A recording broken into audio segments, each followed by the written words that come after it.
In today's video, we have all the latest NHL trade rumors, mainly focusing on the Vancouver Canucks, LA Kings, Calgary Flames, and Winnipeg Jets.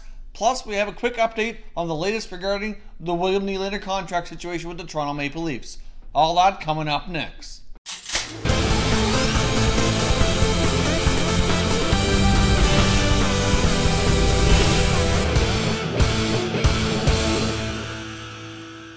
Hey everyone, and welcome back to another video here at Top Shelf Hockey. If you're new to the channel, thanks for stopping by. We review and discuss all 31 NHL teams, so if you're a huge hockey fan, consider subscribing and clicking the bell so you don't miss anything. So as I mentioned off the top, today we're going to cover off all the latest NHL trade rumors. Now some of these are going to be just quick hits, and then we have the update on William Nylander here in a few moments time, so stay tuned for that. Now, first off, I want to get started with the Vancouver Canucks. Now, it's been reported and speculated here that sometime between now and NHL trade deadline, they very well may opt to try to move defenseman Alex Edler. Now, Edler is a pending UFA. He's in the last year of his contract. He's been with the Vancouver Canucks for a long time and is still being fairly productive. Playing fairly big minutes, getting a power play time as well. And so far has 5 assists on the season. So he's having a very decent offensive start here to the 18-19 NHL season. And apparently the Canucks have been getting calls on Alex Edler's availability here to kind of test to see if they might be willing to move him. Now, one thing that will complicate this is Alex Edler does have a no-trade clause, and he has made it clear here during the offseason that he's really not interested in moving, that he would prefer to remain with Vancouver. Now, of course, things could change here as we go throughout the season. Of course, the Canucks are going to want to evaluate based on their own performance, and they've certainly had a surprising start, and are probably ahead of schedule here and doing better than a lot of people thought they would do up until this point. But of course, it's a long year, and there's a lot of games left to be played here, so it's hard to say where the Canucks will be in the standings as we approach the deadline near the end of the season. Many expect that the Canucks obviously will kind of fall down the standings here, but if we get closer to the NHL trade deadline, and the Canucks are obviously not in a playoff position, which they're not expected to be, at least at this point, I think it's safe to say that they will be getting a lot of inquiries on Edler, but of course a lot of that depends on if he's willing to waive that no-move clause. Now, he very well might work out a deal with them as well, where he waives to go play with another team, maybe give him a shot at a potential Stanley Cup depending on who inquires, and maybe he could re-sign with the Canucks in the offseason if they both have an interest in bringing him back, for next year for a little bit longer here while they develop their younger defensemen like Ulevy and Quinn Hughes and so on in their system here, because he's been a good leader for them, good role model, good to have on the team. I do think he still has a lot of value,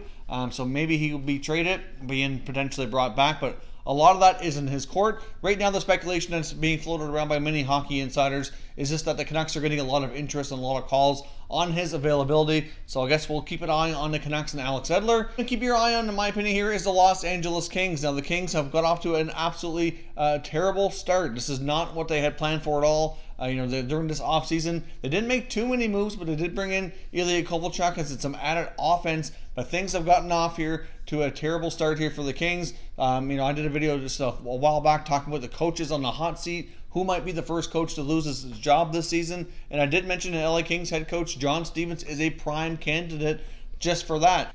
Now, I did see some reports as well that LA Kings general manager Rob Blake might go a different route before looking to replace the coach, that he very well may try to make a trade or two to kind of shake things up in the lineup. And one name that's been brought up is defenseman Alec Martinez.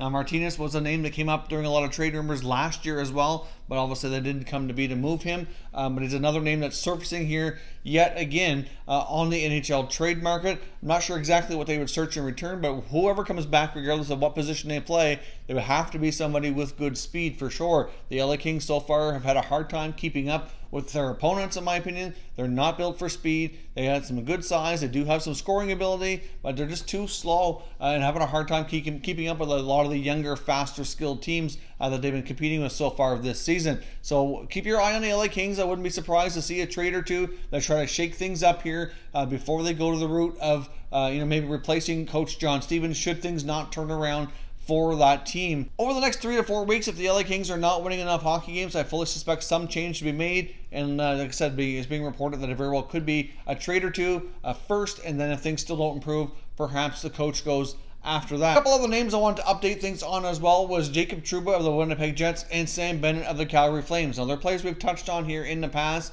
and right now there's being speculated again that could these players be moved by these clubs? And at this point, I don't think either is a high risk to be traded, at least not at the present time. Now, the Winnipeg Jets and Jacob Trouba, as we know, have had some really tough negotiations. The last couple of contracts have been really hard to hammer out. They were really hoping to get him signed to a long-term deal this past offseason. We know he expressed a lot of interest as well in getting that done as well. Now he continues to play well for the Jets, play a big role. So as time goes on here, it's only a matter of time before he keeps getting more raises and getting that that bigger money contract. As Jacob Trouba continues to evolve and become an even stronger defenseman that's even more valuable here, his price tag is going to continue to rise. Of course, the Jets, like the Toronto Maple Leafs and some other teams with a lot of young talent, as they come into those entry-level deals, they're looking for big raises. It can be proven difficult here to keep them all and pay them all appropriately. So keeping the band together in Winnipeg is going to be just as much a challenge as we're seeing right now in Toronto, with their situation that they're dealing with as well. So at some point, somebody's likely going to have to be moved from the Jets, and it looks as though that Jacob Trouba might be that guy, considering the fact that he's driven such a hard bargain with his contract negotiations. And obviously they're going to want to keep guys like Patrick Laine, Kyle Connor. They do have Wheeler and Scheifele under contract a long time, so that's helpful as well. They get Ehlers locked up pretty well. They do have a new deal for Connor Hellebuyck that got done this offseason. So they do need some other pieces here to get done. And it looks as though Trouba is a name that keeps floating on the trade market. But I personally don't think there's any chance he's going to be traded during this season. I'd be completely shocked if they did. The Winnipeg Jets are looked upon as being a Stanley Cup favorite, a Stanley Cup contender. No guarantees, obviously, that they go that far. But they're certainly a strong enough team that they are expected to be in contention. So I don't see them trading away such a valuable piece like Jacob Trouba now or anytime before the NHL trade deadline.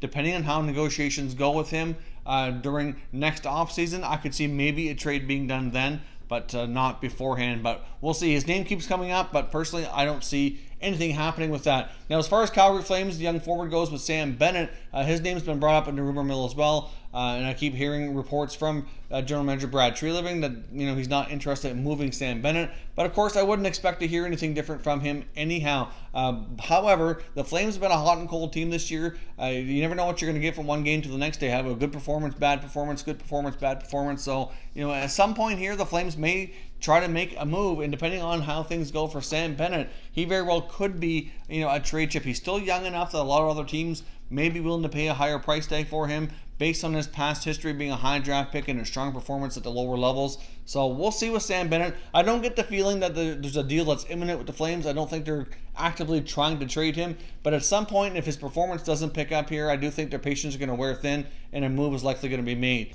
Based on where he's been slotting in the lineup, they don't really need him to be a fourth-line player. They need more out of Sam Bennett, and if he's not going to produce that, then I can certainly see them moving him. But I don't think they're in any rush to do that. I wouldn't be surprised, again, if he's another guy like Trouba who does not get moved.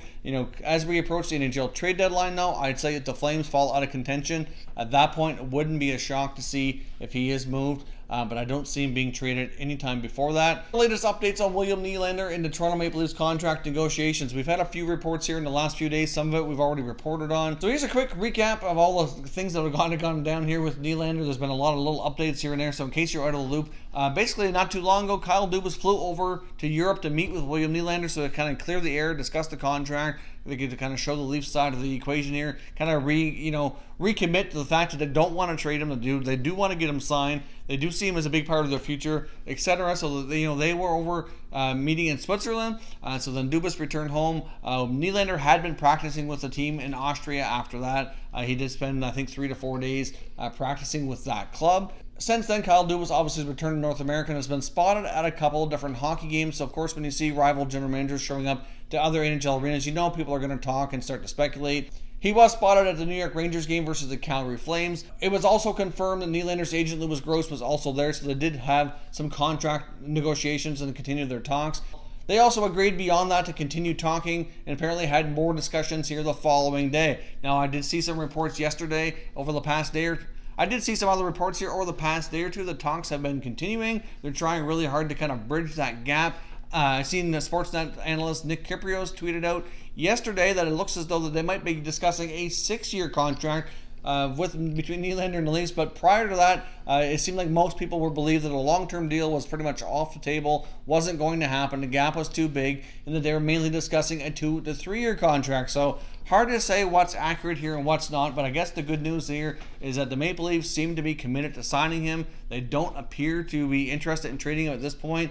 If this drags on long enough, I do think they will seriously look at it at that point. However, I don't think that a deal with William Nylander is imminent, just because Kyle Dubas has been in some different arenas, taking in some games with some rival teams. I really don't see the fact that he's necessarily there discussing trade. I don't get that impression at all. I do still get the impression that they do strongly want to sign him, and they're working hard to get that done. However, with that being said, I do think as each week goes by, I do think the odds of it being traded does increase, and if this drags on long enough here into November, I can see it possibly maybe getting a trade happening at that point in time. But I do think the Leafs and Nylander's side both at this point feel that there's enough time here to try to bridge the gap and get a deal done.